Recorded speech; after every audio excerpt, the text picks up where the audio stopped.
I stand before you as a representative of a movement that for many years sought justice for a cause which was put before Parliament on previous occasions, but which until now had not enjoyed success. Now in this year, 1918, in the aftermath of our victory on the battlefield, the contribution of women has been recognised.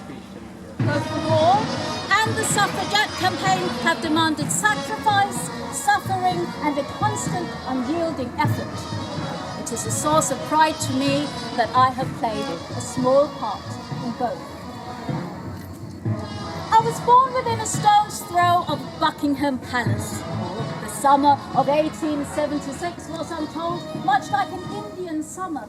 No rain fell for 40 days and the air was hot and dry. Her Majesty, Queen Victoria, bestowed upon my family the great honour of standing as my godmother. Thus it was, I had as my protector the most powerful woman on earth.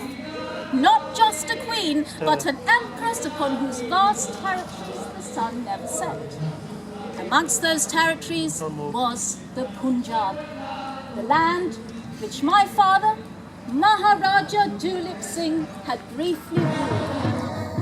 I was then a royal prince, but I had no political power or status. Those of you with any knowledge of the history of India will know how this came to be. The Punjab, the land of the 5 rivers, once ruled by my grandfather Ranjit Singh, a warlord held in esteem and respect by his friends as well as enemies, and known as the Lion of the Punjab. When Ranjit Singh died, his family, they fought a murderous contest amongst themselves for the throne. My grandmother, another powerful woman, Rani Jindan, had a young son by the Lion of the Punjab, Duleep Singh crowned. He was only 5 years old. Now, Rani Jindan had not been born into power or privilege. She had gained both by observing the behaviour of men and learning to use her charms to her advantage. She showed great skill in manipulating the court, and she was the power behind the throne. Her noble courtiers, they plotted with each other and with the British to undermine her. Perhaps they thought that one powerful woman in the world was enough. The British, they encouraged my father's courtiers and generals to make a war which they could not win against the British. The Sikhs, a proud and warlike people quick to uphold their honour, but abandoned and betrayed, the Sikh army was crushed, and the British came to my father's palace in Lahore. They forced my father, a terrified child, to agree to a treaty whereby he surrendered up his land, his power and his birthright. His mother was exiled away from him, and he was taken away from his palace and brought into British India, and he was looked after by strangers. He was raised to speak English, baptized a Christian and educated to be a gentleman. And when he was older, my father, he travelled to England and became Queen Victoria's loyal subject. He was given a pension. He married. He started a family, but there were conditions. He would never be permitted to return to the land of his birth. Now just consider that for a moment, ladies and gentlemen. To be born into unimaginable wealth, to rule a land of uncountable riches, and then have to go cap in hand to His Majesty's government to beg for a tiny fraction of it to live on. Before she died, my father was reunited with his mother, and she told him stories of the Punjab, its people and its treasures, and my father, he believed that he had been robbed of his birthright. He neglected his wife and family, my 2 sisters and 3 brothers. He spent his time in London, and in his efforts to bring his plight to wider public attention, he became a persona non grata. Even Her Majesty, her Queen, distanced herself from him. He abandoned his Christianity and was readmitted into Sikh faith. Abandoned by our father, our family had few friends. And when my mother, she died nursing me, my father, he was travelling around Europe trying to find allies in his aim to regain my brother Edward, who fell ill and died. My father, he came to see him at the end. He was a broken man.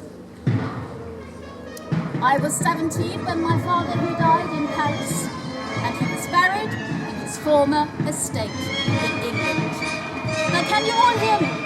Can you all hear me? My path to political activism was not a single leap. Rather, like many, I'm sure, it was via a series of stepping stones that led me to the course of Votes for Women. The first faltering step was a result of the Delhi Durbar, Lord Place's gesture to display the Raj to the new King Edward.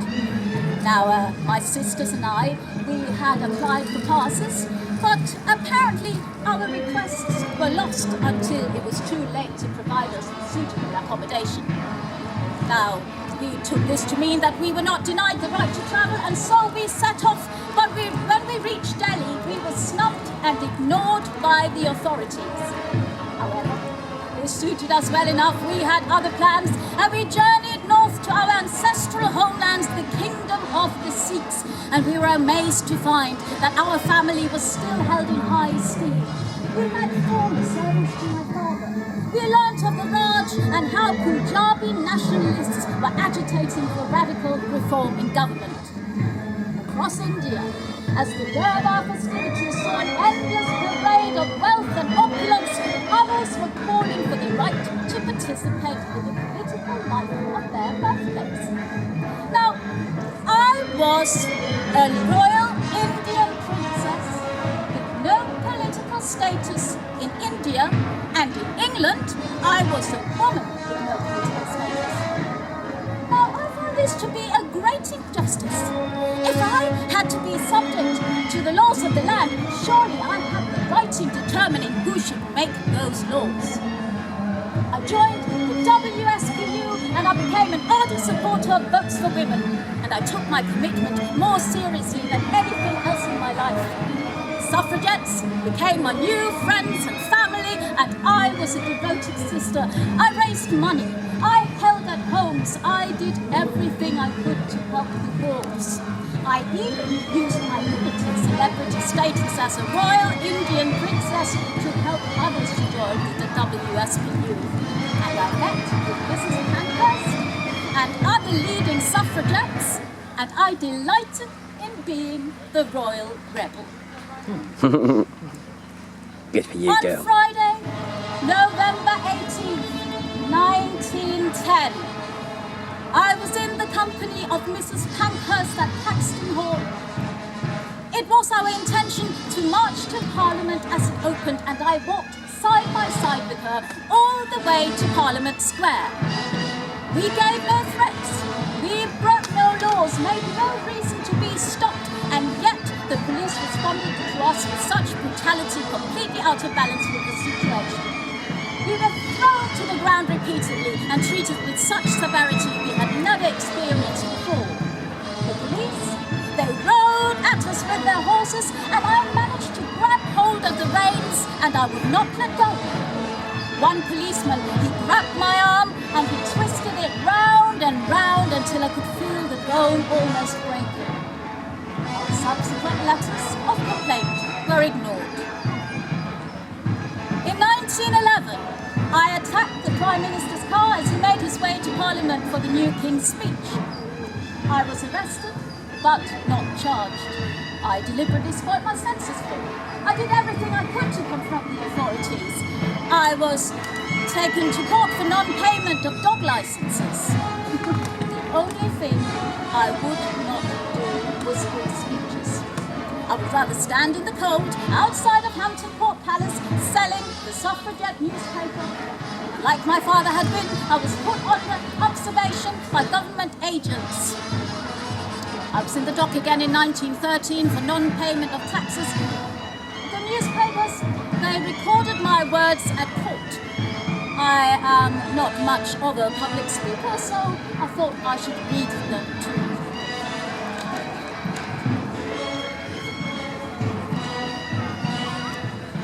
I am unable conscientiously to pay money to the state, As I am not allowed to exercise my control over its expenditure, neither am I allowed any voice in the choosing of members of Parliament whose salaries I have to help pay.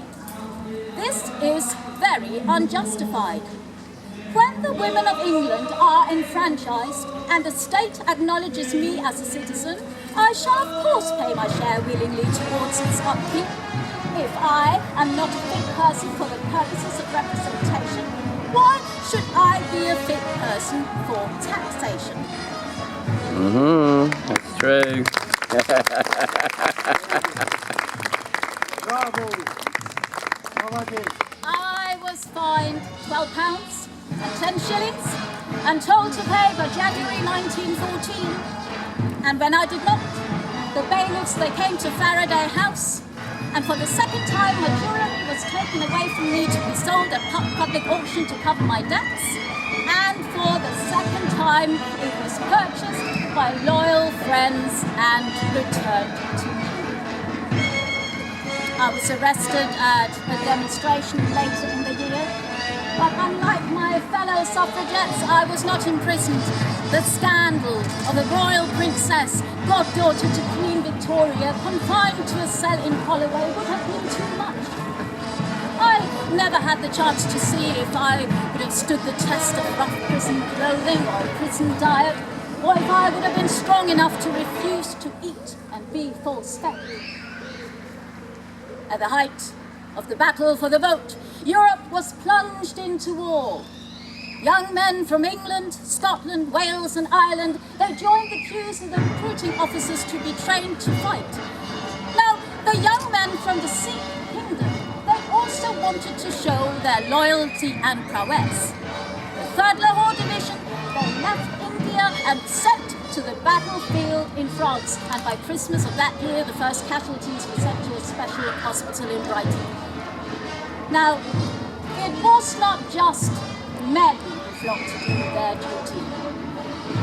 Thousands of women sought out war work, knitted much needed comforts to bring the victory closer, and I was no exception.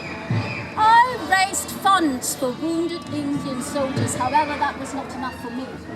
So, in 1915, I volunteered as a nurse at the special hospital in Brighton, and for men whose bodies had been broken by shells, you can imagine their surprise when they learnt the identity of the nurse who looked so different from the others. I was constantly asked for signed photographs so that they could prove that they had met the granddaughter of the lion. I continued to raise funds for wounded soldiers and work as a nurse, and time passed, and finally we have peace once more. And with it comes the recognition by His Majesty's government that the unflinching efforts and sacrifice of the women of Great Britain should be recognised. The vote is to be ours. Yay! This is not an end of struggle, but it is an important stepping stone for me in my life. We still hear of unrest in the Punjab, of injustice to the Sikhs, but for now, I am here to celebrate that change is possible if we are prepared to fight for it. Ladies and gentlemen, I am after all the granddaughter of the lion.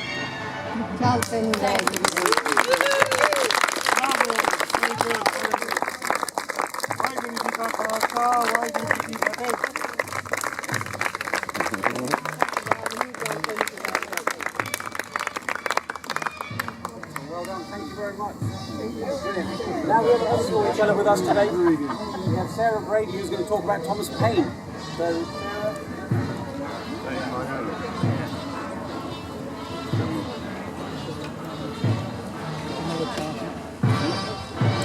Hello everyone, can you hear me? Yes. All right, we'll just get started and jump right in. It's a little bit of a different type of storytelling, so we will have a little bit of a different feeling.